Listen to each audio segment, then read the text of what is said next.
Hello dear student. आज हम लोग बेसिकली बीपीएससी टीआरई का जो एग्ज़ाम होने वाला है या बीपीएससी से रिलेटेड कोई भी स्टेट पीसीएस या कोई भी एग्ज़ाम अपन देते हैं कंपटीशन का, जीएस के पर्टिकुलरली मैं बात कर रहा हूँ। तो उसमें एक धर्म को लेके ज़रूर से क्वेश्चन रहता है, एक या दो क्वेश्चन।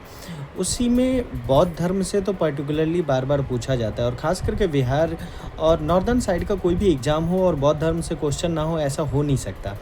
तो उसके संदर्भ में आज मैं बौद्ध धर्म आपको पढ़ाना चाहता हूँ। ये मेरा हैंड रिटन नोट्स भी है, यदि वो चाहिए रहेगा तो आप कमेंट बॉक्स में आप मैसेज कर सकते हैं, और प्लीज़ शेयर कर दें इस वीडियो को, जिससे और भी लोगों को हेल्प मिल जाए। क्योंकि हम चाहते हैं कि हमसे कोई भी, किसी को भी, एक व्यक्ति को भी हेल्प मिले, तो यही मेरे लिए हमारी शिक्षा का दक्षिणा होगा। तो आज हम जो बात करने वाले हैं वो बौद्ध धर्म के बारे में बात करने वाले हैं। आप देख पा रहे होंगे, ये मेरा शॉर्ट नोट्स हैं बेसिकली। तो बौद्ध धर्म का संस्थापक महात्मा बुद्ध है। महात्मा बुद्ध जी को बौद्ध धर्म का संस्थापक कहा जाता है। उनका जन्म लुम्बिनी वन में 563 ईसा पूर्व, कपिलवस्तु एक जगह है, नेपाल में पड़ता है। तो ये कंफ्यूज मत होइएगा कि ये बिहार में गौतम बुद्ध जी का जन्म हुआ है। तो आप सबसे पहले तो याद रखना कि गौतम बुद्ध का जन्म नेपाल में हुआ है, और लुम्बिनी वन जो कपिलवस्तु जगह है वहाँ पे हुआ है। उनके पिताजी का नाम शुद्धोधन है, जो शाक्य कुल के राजा थे। माता का नाम महामाया है, जिनकी 7 दिन के बाद ही मृत्यु हो गई थी। और उसके बाद उनका पालन पोषण प्रजापति गौतमी करके उनकी जो मौसी थी उन्होंने ही किया था। फिर बचपन का नाम यदि आप पूछना चाहेंगे तो बचपन का नाम उनका सिद्धार्थ गौतम, तो बाद में गौतम बुद्ध, तो बाद में ज्ञान प्राप्ति के बाद हुआ है। महात्मा बुद्ध तो हम लोग रिस्पेक्ट से बोलते हैं, वैसे बचपन का नाम उनका सिद्धार्थ ही था। एक दिन क्या होता है कि काल देवल और कौटिल्य नामक तपस्वी उनके पिताजी के पास आते हैं। तो काल देवल कौन थे? तो तांत्रिक थे, और कौटिल्य जो थे वो तपस्वी थे। वो दोनों उनके पिता जो शुद्धोधन जी थे, जो शाक्य कुल के राजा थे। तो राजा की इच्छाएं तो हमेशा होता है कि मेरा पुत्र राज ही करे और राजा ही बने।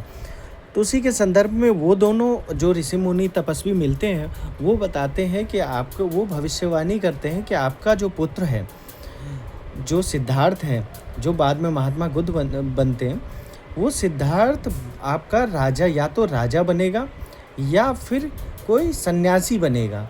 जब तक राजा की बात थी, राजा वाली बात सुन के तो शुद्धोधन जी बहुत खुश हुए। बाकी जब उनको पता चला कि सन्यासी भी बन सकते हैं, तो वो बहुत डर से गए, और वो अपने पुत्र को बार बार ये कोशिश करते थे कि उन्हें कुछ भी, मतलब बाहरी वातावरण से बचा के रखा जाए, और उनको ऐसे, मतलब इतना सुख सुविधा प्रदान की जाए कि वो कभी भी उसके माया जाल से बाहर निकल ही ना पाए। उसी कड़ी में उन्होंने उनकी बचपन में ही 16-17 साल की उम्र में ही शादी करवा दी, और उनकी पत्नी का नाम यशोधरा है। और उनका पुत्र जो हुआ, एक पुत्र भी हुआ उनको, जिसका नाम राहुल है। अब वो, उनके पिताजी को लग रहा था कि अब तो बेटा घर परिवार में लग गया, तो अब कहीं जाएगा नहीं।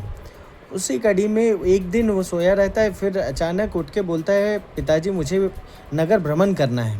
तो उनके पिताजी को लगता है कि नगर भ्रमण करना भी चाहिए, क्योंकि आगे राजपाट तो इसी को देखना है।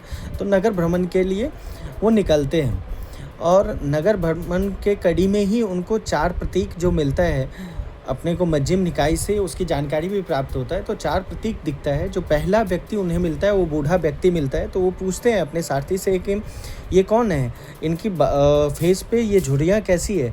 तो वो बताते हैं कि ये बूढ़ा व्यक्ति है, और हम सबका भी, चाहे वो राजा हो, प्रजा हो, किसी का भी, हर किसी का यही हाल होने वाला है। उसके कुछ दूर बाद ही बीमार व्यक्ति दिखता है उनको। बीमार व्यक्ति दिखने के बाद